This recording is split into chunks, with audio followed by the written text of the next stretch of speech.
Welcome everyone to SEO Office Hours. My name is Michael Chidzey. I'm an SEO here at Good Signals. And part of what we do, along with special guests, are these office hours sessions where people can jump in and ask their questions around their website and web search. By the way, nobody here is in the hot seat and we might not know all the answers, but multiple heads thinking about a problem should help. We have a bunch of questions. As you can see, it's like the crystal maze. Look at that. Bunch of questions submitted already, as you can see. But if there's anybody here that would like to ask any questions, feel free to flag yourself in the chat functionality, which will be monitored. Also, there's usually a bunch of other SEOs here on the call watching. And I think one of the best things about office hours isn't just the four of us sharing our thoughts, but everybody else as well. So please continue to do that. Share your perspectives in the chat, which, as I said, will be monitored and summarized as we go. Every week with me today is Juliana Turnbull, also known as SEO Joe Blogs. Good morning. Hello, good morning, and hello everyone. Thank you for joining us today. We've got a lot of live attendees. Hello, Jojo. We have Preeti, Simon, Frank, Shweta, David, Jordan. We have Albert, Lisa. We have Daniel, Albert, Baran, Walid, Miss Larni, Olu, Woto, Biloba, Emily, Benjamin, Shant as well, and Jonathan. Thanks everyone for joining us today and everyone watching us from the recording. I just wanted to emphasize that anyone can submit a question. It doesn't have to be an advanced question. It can be any question for SEO office hours. You could do that in the chat, or you can also do it by submitting the question to the SEO office hours on the Good Signals website. As Mike said, I'm Juliana Turnbull, also known as SEO Joe Blogs. I'm really pleased to be co-host today. We've been doing this now over a year, and it's our 49th episode. So really, thank you everyone for always supporting us. And we have two very special guests today who have been on the show before, but have also been regular attendees, particularly Chris. Thank you very much, Chris, for coming back and giving your opinion and your advice to SEO office hours. Thanks for Hello. having me. And also for being so active in the chat. And hello to Shannon. Thank you very much for joining us today on our 49th episode. Morning, everyone. So Shannon is the digital PR director at Resignal, which is an award-winning specialist SEO agency. It drives organic growth for many leading e-commerce brands such as ASICS and FatFace and Under Armour. With a background in digital PR and link building, she was one of those digital PRs who helped put many of these creative campaigns on the SEO map. Prior to joining Resignal, she was guest services and delivery director at Aira. She was there for nearly 10 years. She's also very well known in the industry. She speaks at large conferences like MozCon and BrightonSEO and Learn Inbound. So I will share Shannon's details in the chat, her LinkedIn details, and you can connect with Shannon. Thank you very much for joining us, and she'll be giving her insights with us today. And Chris, thank you, Chris. You are a regular attendee since the beginning, so thank you for your continued support. And Chris has been working online for way more than a decade. He optimized his website for both performance and also from a search perspective. He's also collaborated and consulted with many businesses of different sizes, from small to medium to large, across different niches. He works with businesses globally and locally. He's been participating in many exclusive and private SEO and WPO panels too. And of course, as I mentioned, he's been on the SEO office hours as an attendee and as a guest, a special attendee and a speaker. Please connect with Chris here on LinkedIn. I will share his details in the chat, and apologies for my voice. It seems to have gone again. Yeah, I was at SEO International Search Summit yesterday, a great event organized by WebCert. I see David's here. He was there as well. Let me share the details of our special guest. And let us know where you're dialing in from today, everyone. I think we've got people from the UK, Pakistan, India, we've got Spain, we've got Nigeria. Yeah, so let us know where you're dialing in from today. Over to you, Mike. Joe, I thought you were going to say you've been to Glastonbury or something, not web certain event. That's not quite, your voice doesn't go because of that, surely. So we'll just jump straight in. So first question, Joe, you've already answered this, but we'll just cover this really quickly. Somebody has submitted the question, is it okay to ask some basic SEO questions, or is it all advanced stuff here? Joe, I think I'll leave you to just repeat what you've just said a moment ago. Yeah, so there's no such thing as a basic sort of question. People come into SEO at different stages of their life, so not everyone knows about optimizing a page or about keyword research. Please don't feel that you need to ask only like these, in quotes, advanced questions. Every question is welcome. Great, 100%. Okay, next question. Can you recommend any media monitoring tools for PR link activities? Shannon, if it's okay, I'm going to come to you on that one. Great.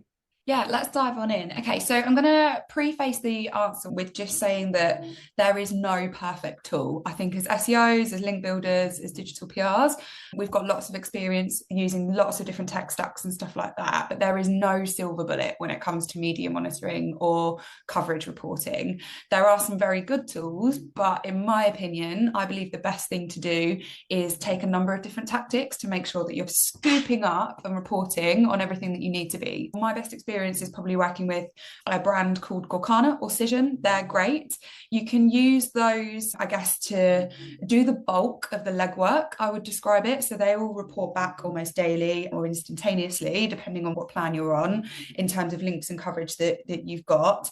The other side of the tactics that I would use is set up your own Google Alerts, make sure that you're doing your branded searches as well. If you've launched a campaign that could be around, I don't know, Black Friday, little black dresses, make sure you're looking for your own branded search terms and stuff like that. It's also really important to recognize that some of the SEO tools that we've got in our stacks are often really good. So Majestic and Ahrefs as well. So I wouldn't rely on any one of those tactics. Instead, I would bake it into your morning routine and get almost like as soon as you log on to start working through a little mini process of checking your media monitoring tool, then taking a look online, then doing some basic Google searches, just to make sure that you're getting absolutely everything and you're able to report back to either the brand or the stakeholders that you work with, or client side, wherever you're sitting as well. Amazing. Chris, do you have anything to add?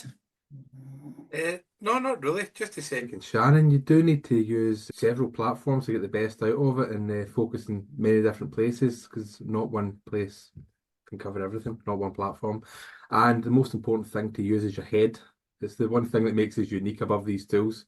But yeah, I've got nothing else to add. That was a perfect answer. Amazing. Joe, anything to add? Oh, you're on mute. Oh, you've lost your voice. Oh, no. Get another one for Christmas. No, Shannon summed it up very well. Thank you, Shannon. So the only thing I would add, which is I'm stealing this from Shannon because we talked about this during the prep call yesterday, but Google Alerts, you can set those up as well. Also, BuzzFeed, you can set up a similar thing to Google Alerts in BuzzFeed that can be quite useful. And also just social networks as well. Like Shannon said about searching on Google, it's always worth just checking on places like X and so on, because I find that they're often blue sky social. I know that's the thing that everybody's talking about at the moment. Great. Anything in the chat, Joe, or can we jump to the next question? Oh, just about the first question that we asked. So I said, is it okay to ask some basic SEO questions? And then Simon's, please ask the basic ones because they're a lot easier to answer. Jordan's also saying, or anything where it can start off with, it depends. Ha ha ha ha. And the answer would be, it depends. So it's a nice chat. And then Simon's just actually shared the B Sky app as well in the chat. Perfect. Okay, so obviously there's a Google Core update rolling out at the moment, and we've had a couple of questions around that. So I thought I would group them together and you personally can choose how you want to tackle them. So I've cut a little bit of this one off, so I'm going to read from the screen.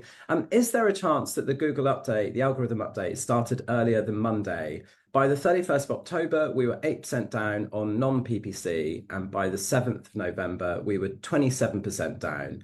It may not just be down to SEO, but it feels like there's something going on. That's one question. And then another one is, how do algorithm changes affect SEO, and what can we do to stay ahead of the competition and know when these changes will occur? We know that Google, like other search engines, regularly updates its algorithm. So how does that impact SEO? Google has just rolled out a core algorithm update, and some of our main keywords have fluctuated in rank. How would you assess the impact of this update and adjust our SEO strategy accordingly? So it feels like that second question is just a sort of a brain dump into our question there. But obviously, they've seen a few fluctuations in the first couple of days. For what it's worth, this came in 2 days ago and the update only started on Monday. That sounds like somebody's panicking a little bit there. And then obviously the other one, they're asking if anyone's noticed anything pre the update. So if anyone on the actual live call has noticed that, feel free to share your perspectives as well. Chris, how do you fancy starting with this one? Is that all right? Yeah, no problem. So updates in general, I looked into this update to try and get my head around, see what's happening. And to be honest with you, there's not much on it. I don't think it's as heavy as most people might assume. I think a lot of people were expecting it to help with the helpful content update from last year that a lot of people suffered with. And in terms of tracking, does it have an effect beforehand? I would be lying to answer anyway because there's just no way of knowing that. However, what I would say is when you're tracking and you're trying to understand what's happening, it's important that you wait until the whole thing's rolled out, which I think the 25th. And then after that, give it a couple of weeks. So not only, you shouldn't just be checking for your pages that are maybe being hit negatively, but look at any pages that have maybe benefited out of it and try and relate the difference between both. But regardless of what update happens, some things happen like the helpful update, which was unfortunate for a lot of websites. It's important to remember that Google are working towards a goal with all their updates, and SEO is constantly changing, updates are constantly changing because the web's constantly changing, our world's constantly changing how we interact with online activities or surfing or search. So rather than worrying about updates, at the beginning of SEO, I learned there was two footing in SEO. There's those who try to game the system and get the best out of updates. And if you go down that route, your career is going to be panicking, resolution. And if you've got the cortisol levels for that, then knock yourself out. But a better way to go about it is focus on what does your user need and try and work towards that. Make your website better for the user. And just a caveat on that is if you read Google, they say just make it people-centric. But of course, search engines are made for people. People use search engines, so it's a bit of a head scratcher. So make your content for people and then put in your SEO. So it should be people first, but of course you need to do your SEO and focus towards a better quality website. And you'll find that when you're focused on that, when these core updates happen, there's nothing to worry about. On this particular update, if you have been hit, what I would say is see if it's dropped maybe 2, 4, 5 positions. Don't panic and don't change anything. Pay attention to it. If it's dropped significantly, then the chances are either your content could be out of date, maybe needs a wee bit of a facelift in some aspects. It might even just be the layout of the site. Go through it and just double check everything's right. And even if you've had great content, is it still relevant today? Because a lot of things go out of date and it can be great at the time and then shoot you in the foot later on, because a lot of the time people make content and they set it and leave it, and then a couple of years later they get hit and they panic and it's just went out of date. So just check over everything, cross-check everything, and for the love of God, don't go in smashing everything. Wait till you have the data from at least a month for the 2 weeks rollout and then 2 weeks afterwards, and just check in and don't live on it because you'll panic. Give it at least a couple of days between checking. It's not worth the stress of eyeballing everything constantly. I know that's still a bit vague, and I'm sorry, guys, but as I said, there wasn't much coming out with this update. I hope that's helpful. Amazing advice. Shannon, have you got anything to add? No, that was a wonderful answer, wasn't it? But I think just to summarize everything that Chris said there, it's really important to stay calm. Like I've seen working in a couple of agencies now, it's really easy to have knee-jerk reactions because your head of e-com or your CMO is breathing down your neck because it looks like traffic is falling off a cliff. As Chris said, give it a couple of weeks, let things settle, but also take a step back and look over the course of the year and what's happened at other updates, because you might still be up year on year. And that's the kind of thing where you shouldn't lose that bigger picture perspective, because often when this kind of stuff settles, it's where you can make, sorry to use a cliche term, but it's where you can optimize or drill down on that strategy and make things better, rather than, as Chris said, take a sledgehammer to the website and break everything. Absolutely don't do that, because that's going to hurt things even more. And the other bit to say as well is that if you are agency side, I would recommend, where I've straddled that client services director role and now gone specialist again, I would recommend leaning into proactive conversation with your clients ahead of this update. If Google tells you something's coming, send an email to them, drop it into the weekly call, so that they don't see it on a Monday morning, because it went live this week on a Monday. They don't see it on a Monday morning and think, oh, what am I going to do? There's an update coming. We didn't get all of our roadmap executed. Are we going to be hit negatively? Start to get ahead in terms of comms. Let them know that you're there for soundboarding, but also start to pre-deliver that you're not going to be the person that's going to sit there and turn pages off or make big drastic changes as well. That's where you, if you are providing that service, or you are agency/consulting side, or equally if you are in-house, feeding that up into senior stakeholders, I think is really important to make sure that your cortisol levels, as Chris said, don't go through the roof the week that it goes live. Those are some great answers. Could I add something as well? On that, I was just thinking as Shannon was talking with clients, that's a very good point. Managing expectations of clients is really important, because sometimes they know a little bit about SEO and not much, which creates a lot of stress for them, which is unfortunate. So it's important to keep them happy and understanding and up to date with it. And one place that's worth looking, and this has helped me out so many times, look at click-through rate and look at impressions. If impressions drop and the click rate's the same, your website's doing better, because it's clearer. So if that works out, that click rate hasn't dropped so much, regardless of what's happening with impressions, point that out to the client. That is a really good way of just getting them to calm down a little bit and focus and trusting you a little more. You've both really given some great advice. We have a lot of interaction in the chat from this. So Simon was saying, Chris, you've hit the nail on the head using your head. We've got great advice from your Dan. Well, Monsi's all saying, yeah, of course, panicking, never a good idea. Jordan said, but of course, if you do panic, sometimes you might do that, don't let other stakeholders see it, because as SEOs, we need to reassure them that there's like a bigger picture and that the algorithms are constantly evolving. A short-term drop doesn't necessarily result in a downward spiral. Monsi was saying, good idea, Shannon, what you were saying about keeping your clients in the loop, or getting them in the loop and in the know. Waleed's made a great comment here. He's talked about observing your competitors can be insightful. Watch for websites that gain rankings and analyze what they're doing well. And I'd also say on this one, see what the other competitors are doing. Did they see a drop too? Is it a particular industry or not? And we just said, sorry, I'm just looking at, there's a couple more comments. Yeah, and also just going back to, Shannon said to keep your clients in the know. So Mike, you have on your website, or on Good Signal's website, information about past algorithm updates. What I'd always recommend is also, like in my previous agency, we would always have a newsletter of what's going on in search. So it's not like, oh, people contact you just because of an algorithm update. Or what you can do is have obviously your website updated with information about different elements of search. Or Mike, you can go into more details, but on the Good Signals website, you have information about past algorithm updates. So that's quite interesting. So people can always refer back to that. But I'll let you, Mike, go into more details on that point. Cool, thanks, Joe. Yeah, I think when it comes to, like, part of the question is, how do you know when an update is going to happen? And Chris said you don't, but one thing you can do is keep up to date with what's going on in the SEO world. And there are places like Search Engine Land, Search Engine Roundtable, and so on, which will report if they think one might be coming. And so actually, I think it was 2 weeks ago at an event, at a Google event, they did suggest that one was coming very soon. And actually, I've got a client that we're doing some quite significant changes with their website. And so I decided that what we would do is wait, because there's an update on its way. And then basically we'll roll out with those changes once the update's come and gone, because I hate the idea of making quite significant changes during an update, because then you don't know, is it the change that you've made, or is it the update that's made that change?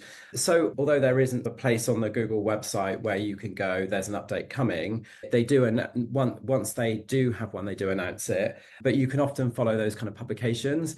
And often there's every, 4 to 6 months. I think a couple of years ago, we had one in June and one in July, just after COVID or something like that. But that is quite rare, where they have one straight after another. And they did warn us that was going to happen. So hopefully that's not going to happen this time round. One of the questions talked about the fact that they're non-PPC. They'd seen a drop in 8% and then a further drop in 27%, and whether there was a change beforehand. I have a client that saw a huge jump just before, but that's not necessarily because of the update. And I think sometimes you can try and connect the dots when you just because that happened to have happened. So if I'm honest, I'm not sure on if there was anything beforehand. What we do know is Google announced it on Monday. One thing I would say to you is might want to break down that non-PPC, and that is really possible. Google Search Console is all organic, and then if you go into GA4, you can split it up by organic and other channels. So I would try and work out what it is, what you were doing this time last year, because it could have been that you sent out an email or something like that. Obviously, I don't know the business, but I would really try and break that down and work out if that is an SEO issue or if it's something else, or it could have just been there was some sort of trend or something that was happening at the time. And sometimes you can jump to conclusions. I think the second question, as I mentioned at the beginning, you submitted this literally, I think, 2 days after the update, and you've obviously seen some sort of significant change. Everybody said here, I would wait and just monitor what happens, because I think sometimes you can look at this stuff every single day. And the whole point in an algorithm update is you will see shifts in the search results because there are changes being made. And so actually you may see a drop today, but tomorrow you might see a change. And I would genuinely wait until it fully rolls out, because I think when about 10 years ago, when I used to monitor them every single day, the results, it wasn't very healthy. And actually there was no point in worrying about some of the things I worried about, because actually it was just Google making changes, then rolling back some of those changes and going through that kind of testing period. And I'm just trying to think what else there is in terms of the questions. I think that's it, really. I think everybody had amazing things. Do we have anything in the chat, Joe? Monty's saying that she agrees with you that sometimes it's more related to lack of appropriate updates or activity in a website that propels that loss of traffic, or it might be sales team. Maybe they've stopped any PPC. I've also shared in the chat the history of some of the updates. This is on the Search Engine Journal, so have a read of that one, and you can see when it happened. It seems like we have had quite a few updates in 2024 compared to some of the other years.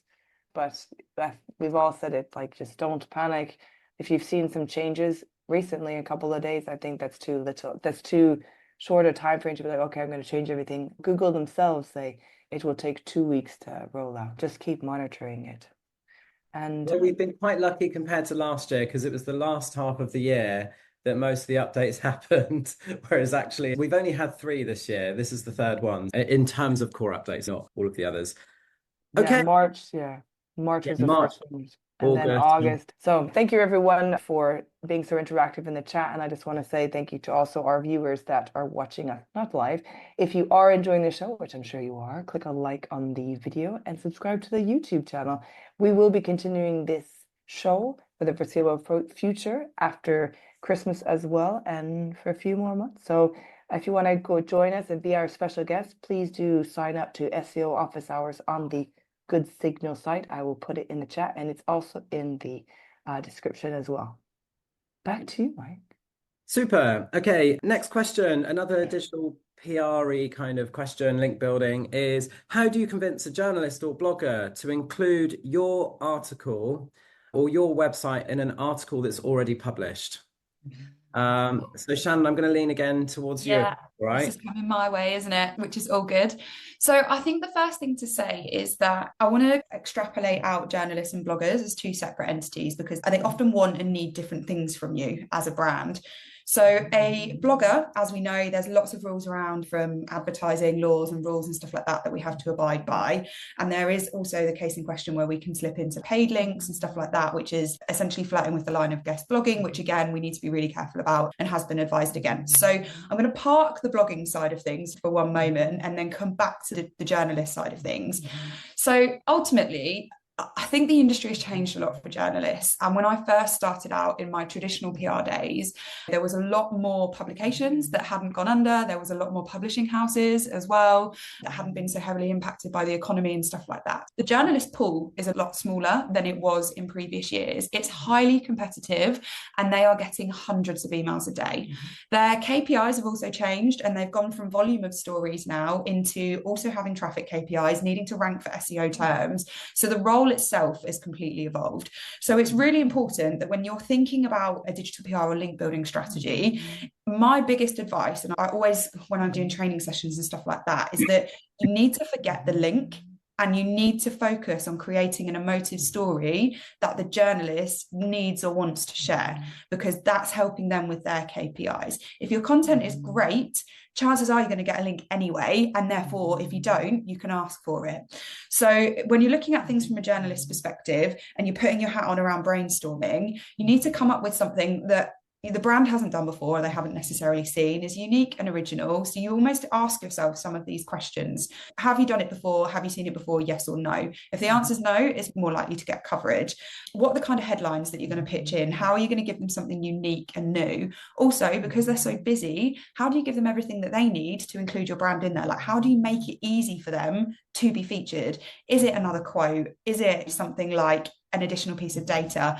Is it an embed code? Whatever it could be, make it nice and easy. So yeah, I think I could go on about this for days, and I'm really conscious that Chris, yesterday when we spoke about this, you also had some really good points on that side of things. But I think the thing is, really try hard to brainstorm around something that people care about, they're excited about, there is an aha moment, and it's going to make that pitch process a lot, because you get that cut through in a really competitive space. Amazing. Chris, do you have anything to add? Yeah, sorry, I've been watching the chat as well. There were some great comments, like just bribery. So, first of all, Simon had also pointed something out that Harrow is shutting down in December, and that was a really good resource. But yeah, basically everything that Shannon said is bang on. The only thing I could really add to that maybe is that when you're delivering value to them, remember how busy these people are. The off-page SEO is actually at the end. For me, I focus on everything else. And what I realised when I moved into off-page SEO more actively was how busy journalists are. Like, it's insane that the workload that they have is jaw-dropping. I thought my job was bad, but this is insane. So what you want to be able to do is do the legwork for them. So if you give them something that they can just put out, so get the image, they might use it, they might not. Get the image, optimize it, get everything ready, get everything laid out, formatted properly. Even help them with the SEO if you're an SEO and that you have the time to do it. And when you give them it, give them the content and give them a little glossary of everything that's been done. So they don't need to do any work, or as little work as possible, because ultimately it's for you. But for them, they also have to worry about their authority online, because they are an entity, and as an entity, they're a journalist within that entity for a bio person, and all this ricochets across the universe of entities, for lack of better words. So make sure you're doing them a solid as well as yourself, and you'll not only have more chance to get featured, but you'll be top of mind next time you contact them for anything, because you've done a good job. Because most people just send a ton of emails and it's just spam, it's just nonsense. So if they take the time to read your email, make sure you're delivering. One wee side thing as well, I don't like asking for permission to send it. I'm brutal, I just send it. But what I do is I write a little note at the top, basically saying thanks in advance for going through it. This is what it is, and summarise it, and then put everything else underneath it. Should they want to move ahead, they don't have to go back and forward. Equally, you're not just writing a begging letter and hoping for the best. You're giving them a choice. Comms is really important there, Chris. I really agree with you. The other bit that we do when we onboard a new client is, before we've even got a story to help that comms, is send an email out to key writers, and often in the subject title put brand contact and then the brand name.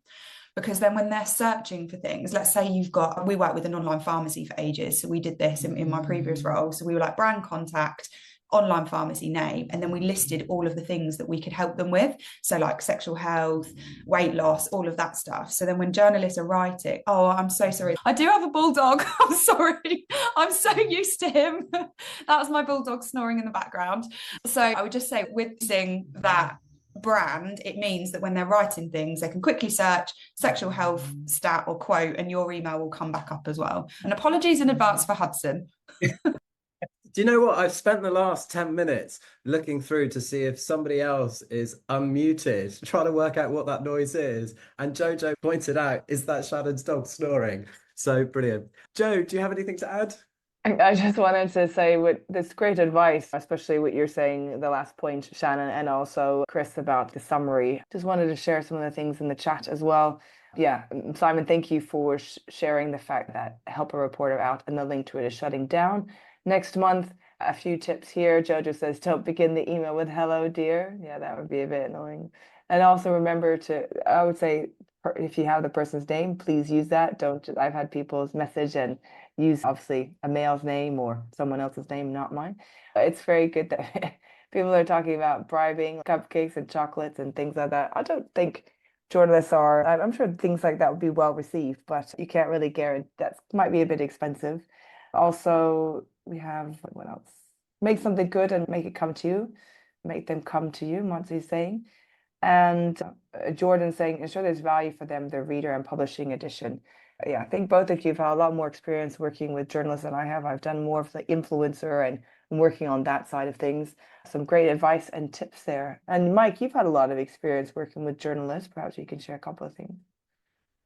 Yeah, so I think so talk about put me on the spot there. How do I follow? Oh, So the question is really about so they've seen an article online and they want their brand to be in that article, and how do you get that journalist to update it? And it's quite a big ask. And so I think you have to have a really good story, like Shannon was saying in the first place, that you've got to have a really good reason for that journalist to be bothered to go back to an old article and update it. And so I think that's number one, that if you don't have something that's going to really enhance that story or stand out, then it might just be a waste of time. It's worth asking, but if you're just another advent calendar, for example, in the advent calendar, the top 100 advent calendars, and they published it a month ago and they're done. I like what everybody's saying about cake and cupcakes and all of that stuff. If I was doing that, I would definitely send them the advent calendar so they could actually try it for themselves and bring it to life, and rather than just tell them about it in a press release. I think one thing is like looking at the piece itself and how likely are they to update it in the future. So if it is one of those kind of top Father's Day gifts from last year and you've got something and you want them to feature one of your products or something that you offer, it's probably quite likely that if they wrote about it last year, they're probably going to either write about it this year or somebody in the publication will be. And so it's worth reaching out to them, finding out if they're going to update that, and just make sure, again, you've got something on offer that can make a difference. And the other thing is providing something new. So maybe they were referring to some sort of research, and maybe that was research from last year, and you've just done a load of surveys or you've done some research with your own database or something like that, and you've got some new data that you could offer that's better than what they were referencing. Or maybe there's something that could create another story that is an add-on to what they've already written about. So there's that. I guess the only other thing that I can think of would be if what they're referring to or linking to doesn't exist anymore, and you've got something, say for instance, so we've got things like guides on our website, and if I'll keep an eye on some similar kind of guides that don't go into so much detail, and say for instance what they were linking to doesn't exist anymore, and I think ours is newer and better or whatever, I'll then reach out to them and say, look, it looks like this doesn't exist, but you're welcome to include us. But yeah, that's all really. I think it's really hard to get, so once they've published something, unless you're reaching out to, say, a blog where it's a blog that's owned by somebody and actually they're really passionate about everything they're sharing and so on, then they might be more likely to update something. But if it's a journalist that they were paid for that ages ago, why would they go back and update that? You've got to have a really solid reason. I think, though, it's a really good opportunity when you reach out to get something updated to just build a relationship in general. And it's very likely they're going to say no, but then you can ask them about what they're working on and if they've got a feature list or anything like that, or anything coming up where you can help. I think that's it for me. Anything in the chat, Joe? Oh, just about, yeah, people saying cupcakes, cake, booze, and advent calendars are all good for sending to journalists. But very good point that you mentioned. Yeah, if obviously you do have a physical product that you want the journalist to review, of course, please send that to them. No, nothing else. It's all good. I think we can go to the next question because we've only got 21 minutes left for so many questions. Cool. I think trying to bring it to life in some sort of way is always quite good. And actually, we talk about this each week, but picking up the phone or going to meet them in person as well can be quite helpful. Quite a lot of work if it is just about that one piece, but I tend to think about more about trying to build a relationship for future stuff. Okay, I mentioned this last week. We had loads of questions around improving site speed, and Yeah. we had one around, my question is, do you guys have any page speed load time tips for a site call site? And then we had quite a few on how do we improve WordPress speed issues? How do we improve WordPress page speed? Chris, are you okay if I can start with you on this one? Yeah, sure. Yeah, the WordPress speed things came up quite a lot in general here and elsewhere that I've been. And I've got something good for you at the end of it, something I was involved in that may help people on WordPress. But I'll answer the question first because this is relating to all websites, regardless of where you are. In terms of looking at page speed, first of all, focus on mobile. It's mobile first indexing now, and that's most important. And normally, if you get your mobile performance and speed well, it normally moves on to desktop as well. Not always, but most of the time it does. First of all, is how to think about it. Think about it like a kite, and you want to just put tin cups on as you're building out your website. So you don't want anything too heavy. And you get things like page builders, which is like adding a bowling ball because it's so much code in there, and it's all the code that you need and all the code that you don't need. So it becomes really heavy. The idea of creating a high performance website is to cut away all the nonsense, remove as much bloat as possible, and keep everything streamlined. So, some actionable things can be like if there's JavaScript in there that you don't need, get rid of it. Think about it like McLaren tuning up a car. You know, if you're a racing car driver, you don't need back seats, you don't need a passenger seat unless it's rally. You can just take them out, throw them out, you don't need it. Get carbon fiber on there. Just think of all the things that you don't need, first of all. The stuff that you do need, stuff like, say, images, for example. People get confused with optimizing an image because they take a massive image and they put it through a processor and it just crushes the life out of it. And before you know it, you've got an unrecognizable image that's doing absolutely nothing and still weighs a ton in terms of weight performance. So putting things at the largest scale that you're going to get, you can use what's called screen source, or you can make it fluid. But if you start with the biggest you've got, so you can move up and down.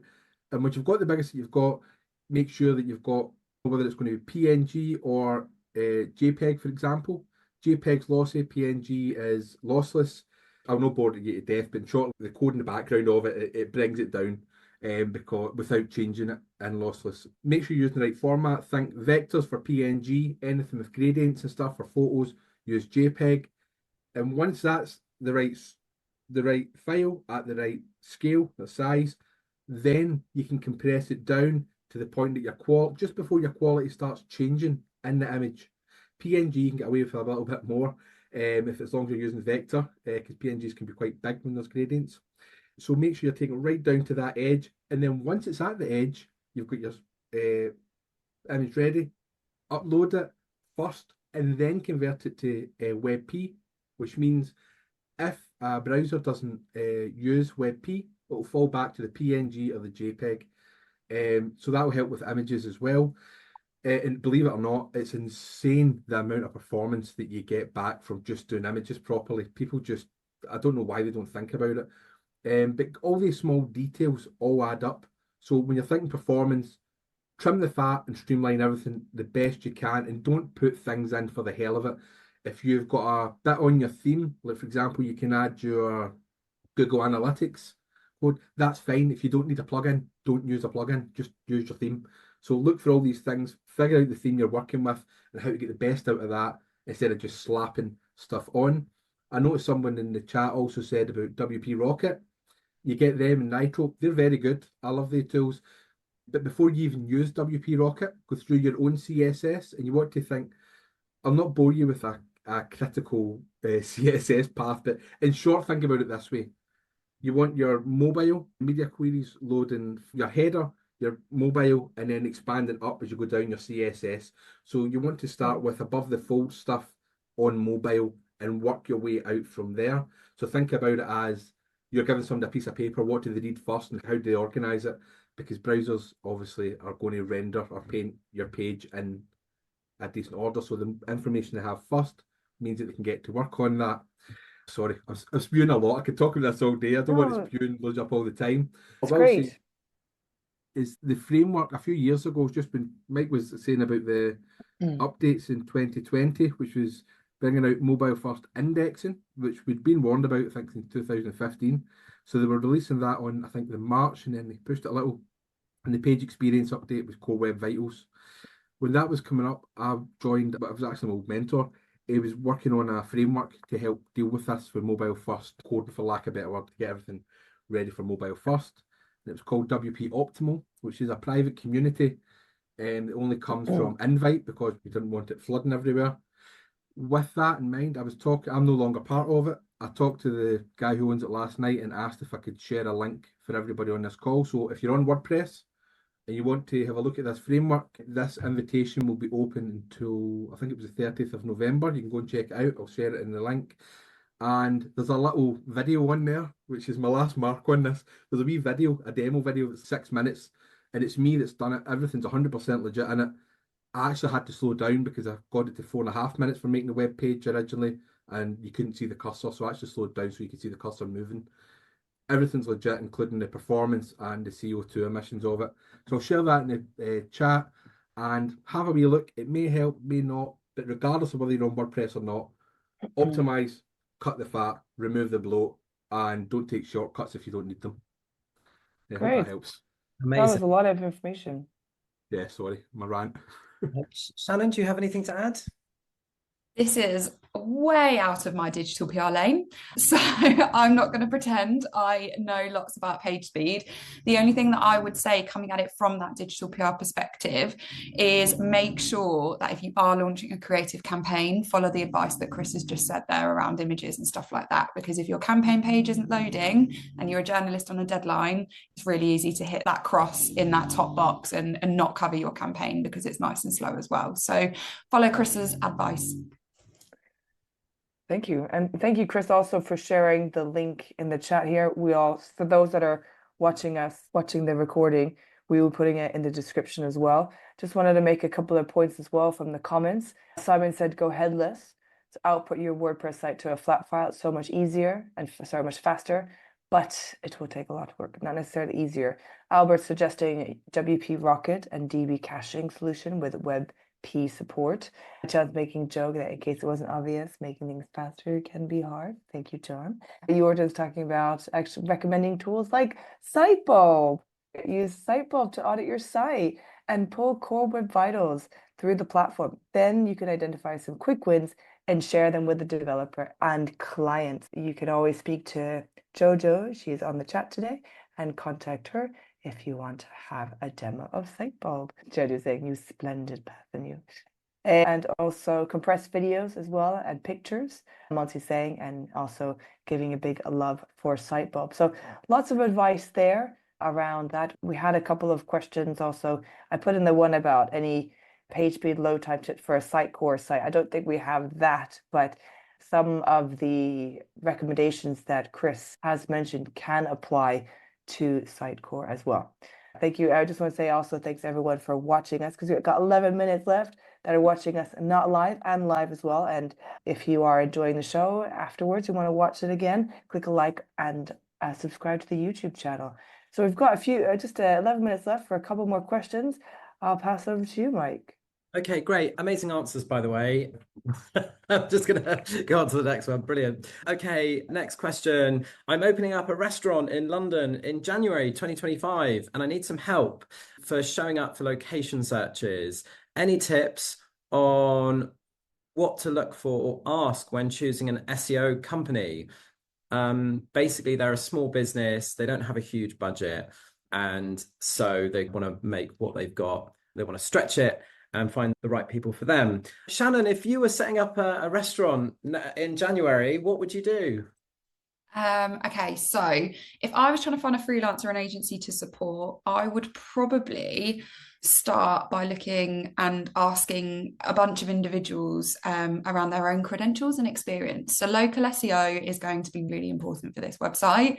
And you are also going to be competing with not just other smaller restaurants, but some of the big chains as well, right? Your Pizza Expresses, your Zzz's, the guys that hold a lot of kind of share of voice and authority. So I would probably go a little bit more specialist, which might mean a little bit more of investment in money. But I think further down the line, it means that you won't be looking back thinking, oh, I should have, would have, could have. So ask them around case studies, what is their experience and credentials in local SEO, but also in the hospitality space. And you want that lovely combination like between the two, I would say. Amazing. Chris, if you were opening a restaurant in January in London, what would you do? Yeah, in terms of hiring an SEO, I think Shannon hit it in the head there. But honestly, I wouldn't go straight for SEO, which is, I'm sorry, everybody. I know everybody's like, get me work. That's no start kidding.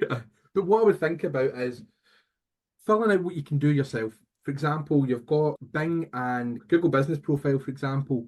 If you go in and start setting that up just now, and you can put in when you're going to open, when your launch date is, right about, you've got your main niche. So say you do, I don't know, Nigerian a la carte food. That's going to be your main thing. Just make sure you're getting that in at the beginning of your bio on these platforms or business profiles, and take your time and fill it out accurately. Don't overdo it. Don't force it.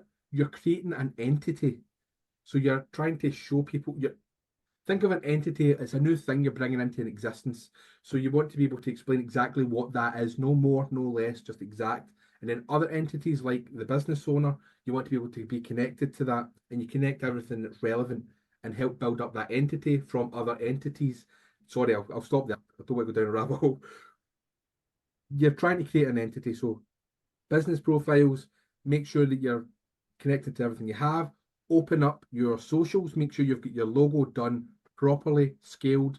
Use the right size of images. Do a quick Google for the different social media platforms, make sure it's the right image. And you want this information consistent through everywhere that you're adding it. So all your socials, all your Google Business Profile, things like that. You want to make sure you've got the right NAP, which is name, address, phone number, in the exact same format. It's an algorithm you're trying to do this for. It's for people as well, but they understand if there's a space. Then an algorithm might, but you want to make it less work for the algorithm to pick up. So make sure that everything's consistent across the board. You want to be able to put out into directories and citations and bringing things like that. And when you're writing out your content, honestly, I would write your content for the user first and really spend time getting it right for your brand and your website for the users that you're going after, your target audience in the place that you are. And also add the locations and add your service area and stuff, or who you're trying to go for, because it lets them know and it lets search engines know where you're going. And once you've got all that set up and you've done a great job with that, then bring in an SEO and let them tweak it and start fine-tuning it, because it should be about the people who are coming to your restaurant, and you're letting the world know through social and search that you're now open in what you are. I hope that helps. And don't put near me in the title, please. Yeah, that's a lot of advice. Shannon, did you have anything else you wanted to add to that one? I just wanted to say you wrote a lot, you shared a lot of tips, Chris. I would actually recommend people actually have a brief. What are they looking for and what is their budget? Chris has shared quite a lot of things of what you need to do. If you said that you've got a limited budget, it does work for some of the bigger agencies. So make sure that you know what you want, and then you can send it out to people that work in all aspects of SEO. You can choose if you want to work with a local SEO, or I'd actually recommend to work with a freelancer or a small agency where actually you can do your local SEO, you can actually do your pages, make sure that they're actually going to be set up correctly before they're built. But make sure you have this brief first, know what your budget is, and be transparent with it. When you speak to someone, look, you only have this amount, or I have this amount first. What can you do to help me? These are what I'd like. This is what I'd like. I'd really just encourage you to find out what you want first with your budget and share that with your contacts. Amazing. One thing, I've different local businesses that I've worked with, and even my own, when I was doing that, is I used to make wee cards. It's like a business card with your logo. Don't fill it with details, just get a logo, background, branding on the front, and on the back, let us know how we're done. And just give them a review. It can be Trustpilot or whatever. Personally, I like Google Business Profile because it gives you a wee bit of flex and SERP. But just put a QR there so they can go and leave you a review. and just start building those reviews. And please answer every single review. Don't worry about a bad review. A bad review is a good opportunity to turn it around and get more value, because I don't know about you, but if I read a bad review and they've dealt with it, I'm more invested. I want to go and do business with these people because they're thoughtful and they're considerate and they're trying to build a good business. We all make mistakes. So a wee card, branded in the front, QR on the back, will make a big difference to help you get reviews, and give them to everybody that when they're leaving your restaurant, and thank them as you give them it. Hope that works. Amazing. I think a bit like Chris, I don't know if SEO would be my first go-to. I think if I was setting up a restaurant for the first time, I'd probably have a very basic website there that has things like the menu, your opening times, where you are, that kind of stuff. I wouldn't worry too much about trying to rank for on day one for a restaurant in part of London and all of that stuff, because I think if it was me, I'd depends on the type of restaurant, but you probably put money into things like PR and that kind of stuff, where we spoke about it earlier, but those kind of list posts where you might have the best whatever types of restaurants in this part of London, and you would want to try and get featured on those, the ones that actually rank and get traffic, rather than your website. And chances are the website that you set up in January will change quite significantly by the following year as the business grows or changes and all of that stuff. So it's really easy to set up a basic website. We spoke about WordPress, there's Wix, there's lots of different tools that you can use where you can put a website on a domain that's yours. And the only thing I would say is I'd probably connect it to a tool called Google Search Console, just so you can make sure that search engines can access the website and understand it and rank it, and you know what it ranks for. But obviously it depends on location, but London's a pretty busy place, so I imagine there are other forms of marketing, such as making it obvious that what you do and who you are from just walking past you. But yeah, I personally would just have a really basic, really nice website, easy to contact, easy to book. There are things like OpenTable and stuff like that. I imagine they rank well for terms, so seeing if you can get your menu and stuff on there. I don't know anything about them though, so you might not want to do that in case they cannibalize you. Do a little bit of research just in case. And I think sorting out your kind of Google profile as well, like Chris was saying, getting all of that sorted would be my priority, as well as setting up a basic website. And then as time goes on, you might want to add a gallery and those kind of things as you grow your website. But on day one, I wouldn't invest tons and tons. I know this is SEO office hours, but I also wouldn't invest tons and tons in SEO. I'd focus on pouring my first pint, and then that'll come once I've done that. Great. Okay, we've got 1 minute left, and our regular question is, what are you most excited about in terms of SEO? Shannon, what are you most excited about in terms of SEO at the moment? I'm going to answer this with my kind of digital PR and creative hat on at the moment, but I think the last 12 to 18 months, we've seen a real kind of shift when it comes to digital PR and link building again, and it's embracing the more creative side of campaigns. So I really feel like traditional PR and digital are starting to blend a lot more, and you still see it out there. You see a lot of the same link building tactics and stuff like that, but there is some really amazing campaign work out there from agencies that really do focus on those emotive connections. I saw one yesterday from Bottled Imagination. I think those guys are great for leading the way in terms of creativity around, again, it was sexual health and football fans and stuff like that. So it shows that when you get in a room and brainstorm, you can think differently, and link building doesn't have to be hard and boring and stuff like that. So yeah, I'm most excited about the creative combination of both tactics coming together this year for me. Amazing. What about you, Chris? What are you most excited about from an SEO perspective? I had a meet with a lot of content creators recently regarding the helpful update content, stuff like that, and I'm interested to see what comes out of that.